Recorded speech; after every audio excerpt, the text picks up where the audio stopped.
Hello viewers, నేను చాలా రోజుల నుంచి మన ఇంటర్నేషనల్ స్టూడెంట్స్ గురించి ఒక విషయాన్ని చాలా స్ట్రాంగ్గా మాట్లాడాలని అనుకుంటున్నాను. ఇన్ఫ్యాక్ట్ చెప్పాలంటే ఒక 4 సిచ్యువేషన్స్ చెప్తాను.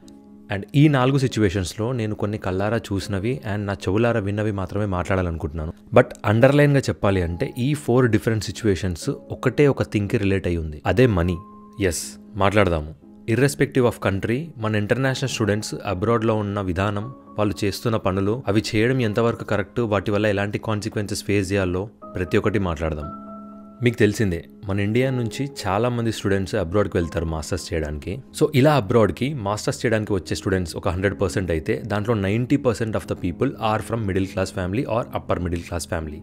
మిగతా 10% కొంచెం డబ్బులున్న వాళ్ళు కావచ్చు. ఇదే 90% పీపుల్ని 100% అనుకుంటే ఆ 100%లో ఒక 90% మళ్ళీ కంపల్సరీ ఎడ్యుకేషన్ లోన్స్ తీసుకొనే అబ్రాడ్కి వస్తారు. ఎంత కాదన్నా తక్కువలో తక్కువ 40 లక్షల లోన్ అయితే ఉంటుంది, లెట్స్ సే 30. అండ్ మీ అందరికీ తెలుసు, వన్స్ అబ్రాడ్కి వచ్చే ప్రాసెస్ అంతా స్టార్ట్ అయింది అంటే ఆ ప్రాసెస్లో కూడా ఎంత ఖర్చు అవుతుందో అని. Like from very first applying universities నుంచి ఇక్కడ ల్యాండ్ అయ్యేంత వరకు చాలా ఖర్చు అవుతుంది. బట్ ఇక్కడికి రావడంలో మన అల్టిమేట్ గోల్ ఏంటి? To earn money. మన ఫ్యామిలీ యొక్క సిచ్యువేషన్స్ని, మన ఫైనాన్షియల్ స్టేట్ని మార్చాలి అని చెప్పే ఆ ఒక్క అజెండాతోనే మనం అబ్రాడ్కి వస్తాం. ఇక్కడ ఉన్న ప్రతి ఒక్క మాస్టర్ స్టూడెంట్స్ని కదిలిస్తే ప్రతి ఒక్కరి దగ్గర ఒక డిఫరెంట్ స్టోరీ వస్తుంది. అండ్ అక్కడ కూడా ఉన్న ఒకటే ఒక పాయింట్, మనీ. వస్తున్నాను అదే పాయింట్కి. సో ఈ టైప్ ఆఫ్ ఎజెండాతో రావడం వల్ల స్టూడెంట్స్ అందరూ డీవియేట్ అయిపోతున్నారు. They are finding 2 different ways to earn money. అంటే చేసే పని ఇల్లీగలా, లీగలా, దానివల్ల వచ్చే కాన్సిక్వెన్సెస్ ఏంటి, ఇవేం ఆలోచించట్లేదు. నేను ఇక్కడికి వచ్చింది డబ్బులు సంపాదించుకోవడానికి, so I'm finding my way to earn money. Simple, ఇట్లే నడుస్తుంది. నేను ఇంతకుముందు చెప్పిన 4 డిఫరెంట్ సినారియోస్లో ఫస్ట్ సిచ్యువేషన్ వచ్చేసి స్ప్లిట్ వైస్. చెప్తున్నాను కదా, దానంత దరిద్రమైంది ఇంకోటి లేదు. మీరు నా ప్రీవియస్ వీడియోస్ నుంచి ఫాలో అవుతున్నట్టయితే నేను చాలా వీడియోస్లో చెప్పాను, గుడ్ల మీద బ్రెడ్ల మీద పేర్లు రాసుకోకండ్రా, అలాంటి పనులు వద్దురా, మానేయనరా అని. నువ్వు 30 లక్షలు ఖర్చు పెట్టుకొని ఇక్కడికి వచ్చి ఒక గుడ్డు బ్రెడ్ కోసం ఫైటింగ్ చేస్తావా? మనం అందరం కలిసి ఒక ఇంట్లో ఉంటున్నప్పుడు కొంచెం చూసి చూడనట్టు వదిలేయాలి. సో ఈ స్ప్లిట్ వైజ్ గురించి నేను పర్సనల్గా రీసెంట్గా చూసిన సిచ్యువేషన్ ఏంది అంటే, లిటరల్గా రోడ్ల మీదకి వచ్చి కొట్టుకున్నారు స్టూడెంట్స్. అండ్ అక్కడ ఉన్నది 2 స్టూడెంట్స్ కాదు, ఒక 4-5 మెంబర్స్, అంటే గ్రూప్ ఆఫ్ పీపుల్ అందరూ నూక్కోవడం వల్ల వాళ్ళ ప్యాటియో డోర్ ఇరిగిపోవడము, ఒక ఫోన్ పగిలిపోవడము, అండ్ చాలా ఇంజురీస్ అయినాయి అనమాట. ఇక్కడ చాలా సీరియస్ అయింది గొడవ. ఆల్మోస్ట్ 2 to 3 అవర్స్ జరిగింది. వాళ్ళ నైబర్స్ అమెరికన్స్, వాళ్ళు చూస్తూ ఉన్నారు 1 hour 2 hours, అసలు ఆపట్లేదు మనోళ్ళు. అక్కడికి వెళ్ళి మేము చాలా చెప్పడం జరిగింది, వద్దు ఇదంతా ఆపేయండి, ఏదైనా ఉంటే ఇంట్లో కూర్చొని సార్ట్ చేసుకోండి, ఇట్లా బయటికి వచ్చి గొడవ పడడానికి ఇది ఇండియా కాదు, అలా సీరియస్ ఇష్యూ అవుతుంది, లోపలికి వెళ్ళి సార్ట్ అవుట్ చేసుకోండి, మాట్లాడుకోండి అని చాలాసార్లు చెప్పాం. అసలు వాళ్ళు వినడానికి రెడీ లేరు, ఎందుకంటే వాళ్ళు చాలా హైపర్లో ఉన్నారు, మన మాట అసలు వినేటట్లేరు. బట్ ఇంకా లాస్ట్లో ఒక అమెరికన్ వచ్చి చాలా సీరియస్ వార్నింగ్ ఇచ్చాడు, అండ్ నేను కాప్స్కి కాల్ చేస్తాను, ఇంకొక 5 నిమిషాల్లో మీరు లోపలికి వెళ్ళకపోతే అప్పుడు లోపలికి వెళ్ళారు. అంటే దాని అర్థం ఏంటి? ఇప్పుడు నేను పక్కన ఉన్న కొంతమంది స్టూడెంట్స్ చెప్తున్నాం కదా చాలాసేపటి నుంచి, కన్సిడర్ చేయాలని ఉండదు వాళ్ళకి, బట్ వాళ్ళు వినడానికి రెడీ లేరు. అదే టైంలో ఒక అమెరికన్ వచ్చి సీరియస్గా వార్నింగ్ ఇచ్చేసరికి భయపడిపోయి లోపలికి వెళ్ళిపోయారు. అంటే మీకు సీరియస్నెస్ ఆఫ్ ద సిచ్యువేషన్ అర్థం కాదా? లేకపోతే తోటి స్టూడెంట్స్ చెప్పే మాట మీరు వినాలనుకోవట్లేదా? అండ్ ట్రస్ట్ మీ, ఇదంతా గొడవ ఒక $150 అయింది. నీకు $150 రాకపోగా నీ ఫోన్ పగిలిపోయింది, నీకు ఇంజురీస్ అయినాయి, మీ ప్యాటియో డోర్ ఇరిగిపోయింది, దానికి ఫైన్ వేస్తాడు. ఎందుకు ఇదంతా ఎక్సెస్ థింగ్? ఒక $150 ప్రాపర్గా కూర్చొని సెటిల్అప్ చేసుకోలేరా? ఇది అయిపోయిందా? సెకండ్ సిచ్యువేషన్, సినిమాలు, పాలిటిక్స్. ఇంకా ఓపెన్గా చెప్పాలి అంటే క్యాస్ట్. ఈ పిచ్చిని మనం ఇండియా నుంచి ఇక్కడికి చాలా క్యారీ చేసి తీసుకొస్తున్నాం. నేను కూడా ఒక పెద్ద సినిమా ఫ్యాన్ని, బట్ దానికోసము పక్కనోడు హీరో మీద వెళ్ళి ఫ్యాన్ వార్లు చేయడము, నా హీరో నీ హీరో గొప్ప అనుకోవడము, ఇలాంటివి మాత్రం ఎప్పుడు చేయలేదు. ఇవన్నీ చాలా ఇండివిజువలిస్టిక్గా ఉండాలి. పక్కనోడు ఒపీనియన్ని ఖచ్చితంగా నువ్వు రెస్పెక్ట్ చేయాలి. వాడేదో వాగుతున్నాడు కదా అని చెప్పి వాడి మీదకి ఫైటింగ్ చేయడానికి ఇది నీ ఇండియా కాదు, నీ గల్లీ కాదు, నీ బస్తీ కాదు.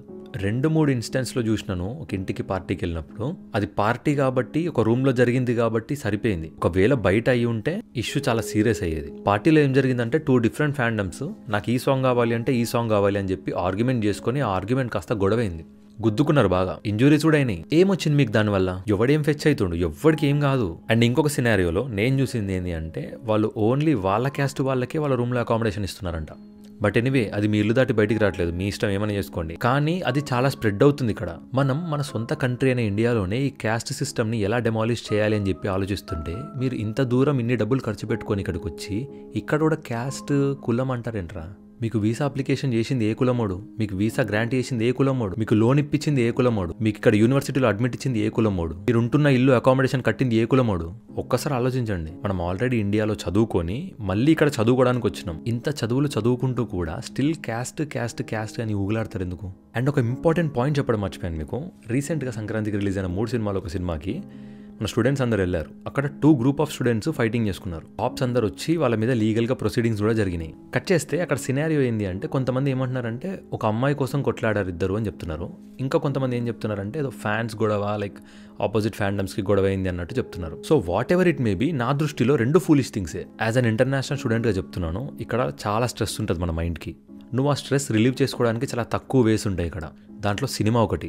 సినిమాకి $40 ఖర్చు పెట్టుకొని వెళ్ళి గొడవ అనుపడేది వినడానికి చాలా సిల్లీగా లేదు?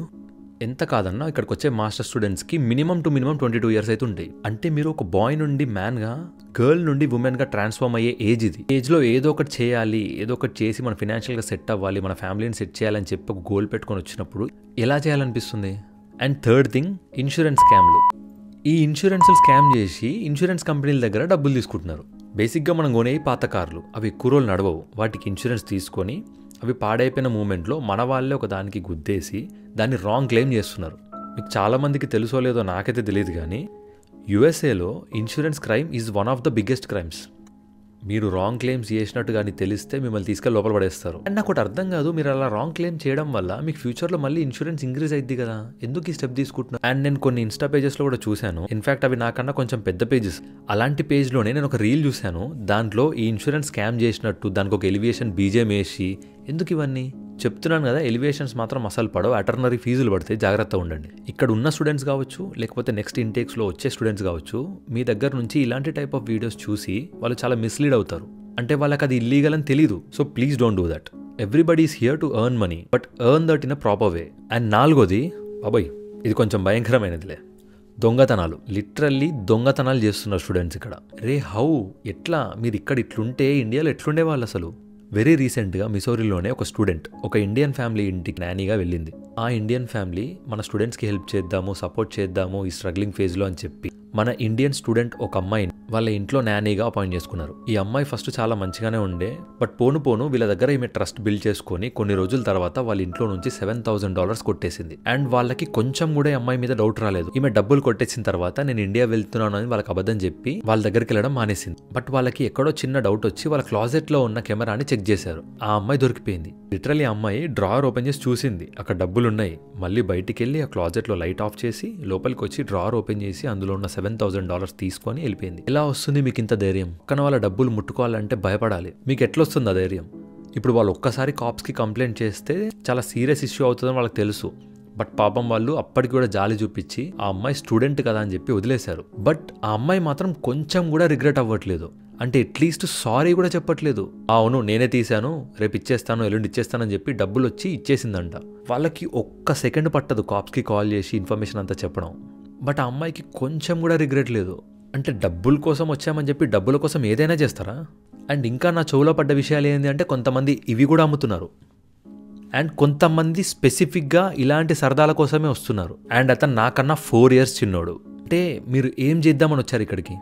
అంటే ఇప్పుడు ప్రజెంట్ ఎట్లయిపోయింది అంటే, ఇండియాలో ఉన్న మన పేరెంట్స్, మా బాబు కానీ మా పాప కానీ అబ్రాడ్ వెళ్ళారు అని చెప్తే, ఓహ్ అక్కడికి వెళ్ళి పిల్లలంతా చెడిపోతున్నారంట కదా, ఇగో ఈ కైండ్ ఆఫ్ మాటలు వినిపిస్తున్నాయి. అండ్ ప్రజెంట్ అబ్రాడ్లో మన స్టూడెంట్ కమ్యూనిటీ దాటి ముందుకెళ్తే, అంటే లైక్ సెటిల్ అయిన వాళ్ళు, లేకపోతే ఇక్కడ ఉన్న ఫ్యామిలీస్ వాళ్ళు, H1B వాళ్ళు, వీళ్ళ సర్కిల్కి వెళ్తే మన స్టూడెంట్ కమ్యూనిటీ మీద ఎంత గలీజ్ ఒపీనియన్ ఉంది తెలుసా? చాలా డిస్రెస్పెక్ట్ఫుల్గా చూస్తున్నారు. వాళ్ళే కాదు, ఇక్కడ నేటివ్ అమెరికన్స్ కానీ అదర్ కంట్రీ పీపుల్ కానీ ఇక్కడ ఉంటున్న వాళ్ళు కానీ మన మీద ఉన్న ఒక రెస్పెక్ట్ఫుల్ ఒపీనియన్ పడిపోతుంది రోజు రోజుకి. అలా పడిపోవడానికి ఇప్పుడు ఈ చెప్పిన 4 యాక్టివిటీస్ కారణం. అండ్ ఆ 4 యాక్టివిటీస్ ఒకటే థింగ్కి రిలేట్ అయ్యి ఉంది, మనీ.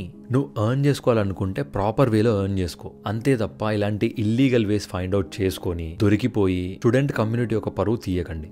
ఒకప్పుడు అబ్రాడ్ స్టూడెంట్స్ని చూసి జాలిపడేవారు. అంటే వీళ్ళు అక్కడికి వెళ్ళి చాలా కష్టపడతారు, ఏ పని అంటే ఆ పని చేస్తారు, ఇండియాలో ఒక ప్లేట్ కూడా కడగని వాళ్ళు అక్కడికి వెళ్ళి చాలా ఇబ్బందులు పడతారు అని. పోయింది ఆ ఫేజ్, ఎప్పుడో పోయింది. నువ్వు ఇప్పుడు ఎమోషనల్గా రీల్స్ పెట్టడము, ఏడుస్తున్న రీల్స్ పెట్టడం అసలు దేకట్లేదు మన నోడు, ఎందుకంటే ఓవర్ క్రౌడెడ్ అయిపోయింది ఇక్కడ. ఫైనల్గా అండ్ యాజ్ అన్ ఇంటర్నేషనల్ స్టూడెంట్గా నేను చెప్పాలనుకుంటుంది ఏంటి అంటే, these kind of things are not at all tolerable. వద్దు, ఇలాంటివి చేయకండి. జస్ట్ ఇమాజిన్, ఇదే మన ఇల్లు, మన ఇండియా అయితే ఇలాంటి పనులే చేస్తారా? అండ్ చేస్తే మన పేరెంట్స్ యాక్సెప్ట్ చేస్తారా? ప్రతి ఒక్కరికి తెలుసు ఆన్సర్ నో అని. సో ఇప్పటి నుంచైనా ఇలాంటి థింగ్స్ మానేయండి. నేను ఏదో కూర్చొని లెక్చర్ ఇచ్చేస్తున్నా అనే పాయింట్లో కాకుండా ఒక్కసారి యాజ్ అ స్టూడెంట్గా చెప్తున్నాను కదా, ఆలోచించండి. This is a serious issue. ఏ పని చేసినా ఆలోచించి చేయండి, ప్రాపర్గా చదువుకోండి, ఒక మంచి జాబ్ కొట్టండి, మంచిగా ఎర్న్ చేసుకోండి. ఆటోమేటిక్గా మీ ఫైనాన్షియల్ సిచ్యువేషన్స్ అవే స్టేబుల్ అవుతాయి. ఈ స్ట్రగ్లింగ్ ఫేస్లో మైండ్ చాలా డెలికేట్గా ఉంటుంది. అలా డెలికేట్గా ఉన్నప్పుడు ఏది పడితే అది డెసిషన్ తీసేసుకుంటాం. అది మంచా చెడా అది ఏం చూడడం. ఇలాంటి డెసిషన్స్ తీసుకునే ముందు ఒక్కసారి ఆలోచించండి.